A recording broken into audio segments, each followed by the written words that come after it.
ఒక చిన్న ఊరు. ఆ ఊరిలో ఒక పేద బ్రాహ్మిణి. ఆమె ఎంత పేదరికాన్ని అనుభవిస్తోంది అంటే కనీసం ఆమె ఇంట్లో తినడానికి ఏదీ ఉండదు. ఇంత దరిద్రాన్ని అనుభవిస్తున్న ఈమె లైఫ్లోకి ఆ రోజు ఒక మహానుభావుడు రాబోతున్నాడు. అది వేరెవరో కాదు, శంకరాచార్యుల వారు. శంకరాచార్యుల వారు రోజు ఒక్క ఇంటికి మాత్రమే భిక్షాటనకు వెళ్తారు. అయితే ఆ రోజు ఆ పేద బ్రాహ్మిణిని చూస్ చేసుకుంటారు. ఆమె ఇంటి ముందు నించొని భిక్ష అడుగుతూ ఉంటాడు. ఆ పేద బ్రాహ్మిణి మనసులో చాలా బాధపడుతుంటుంది. ఎందుకంటే ఆయనకు భిక్ష వేయడానికి ఆమె దగ్గర ఏదీ లేదు కాబట్టి. ఒక్కసారి ఇల్లంతా మళ్ళీ వెతుకుదామని లోపలికి వెళ్ళి ఇల్లంతా వెతకగా ఆమెకు ఒక ఎండిపోయిన ఉసిరికాయ కనిపిస్తుంది. ఆమె ఆ ఉసిరికాయని చూసి చాలా సంతోషపడి మరుక్షణం ఆలోచించకుండా వెంటనే దాన్ని తీసుకొని బయట ఉన్న శంకరాచార్యుల వద్దకు వెళ్తుంది. తాను తెచ్చిన ఉసిరికాయను శంకరాచార్యుల వారికి భిక్షగా సమర్పించి ఆమె గొప్ప మనసును చాటుకుంటుంది. ఆమె మంచి మనసును చూసిన శంకరాచార్యుల వారు ఆనందంతో పొంగిపోతారు. కానీ ఆమె పేదరికాన్ని చూసి చాలా బాధపడతారు. వెంటనే లక్ష్మీదేవిని ప్రార్థిస్తారు. ఇంత మంచి మనసు ఉన్న ఈమెకు ఎందుకని నీ అనుగ్రహం ఇవ్వకూడదు అంటారు. అప్పుడు లక్ష్మీదేవి, ఈ కుటుంబం పూర్వజన్మలో ఎటువంటి దాన ధర్మాలు చేయలేనివారు. ఇలాంటి కుటుంబాన్ని నేను ఎలా కనుకరించగలను అని లక్ష్మీదేవి అదృశ్యమైపోతుంది. శంకరాచార్యుల వారు లక్ష్మీదేవిని మళ్ళీ ప్రార్థించడం మొదలు పెడతారు. ఆ పేద బ్రాహ్మిణి చేసిన పాపాలు తొలగించమ్మా, నీ వల్ల అవ్వకపోతే ఇంకెవరి వల్ల అవుతుంది అని కనకధార పారాయణం చేయడం స్టార్ట్ చేస్తారు.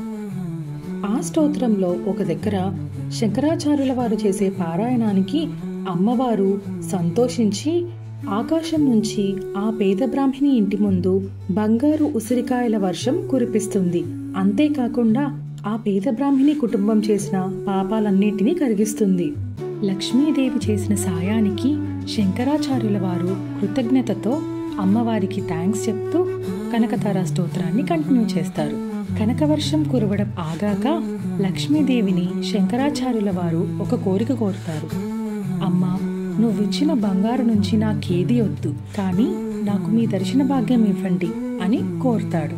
ఏ అభిలాష లేని శంకరాచార్యుల వారిని చూసి లక్ష్మీదేవి సంతోషంతో తన దర్శన భాగ్యాన్ని ఇస్తుంది. ఇంకా ఇప్పటి వరకు ఎంతో పేదరికాన్ని అనుభవిస్తున్న ఆ బ్రాహ్మిణి జీవితం మారడంతో కన్నీళ్లతో శంకరాచార్యుల వారికి కృతజ్ఞత తెలుపుతుంది. ఇది కనకధార స్టోరీ. అయితే ఇందులో ఒక అద్భుతం ఉంది. ఏంటో తెలుసా?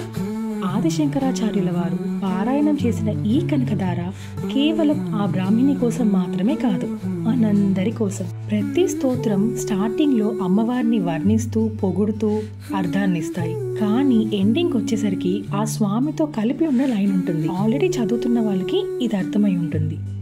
లక్ష్మీదేవిని ఒక్కరిని పొగిడితే కొంచెం సంతోషం, ఇంకా ఆ స్వామితో కలిపి పొగిడితే ఇంకా అమ్మకు అంతకంటే ఏం కావాలి? కనకధార కురిసిన ఇల్లు ఇప్పటికీ కేరళలో ఉంది.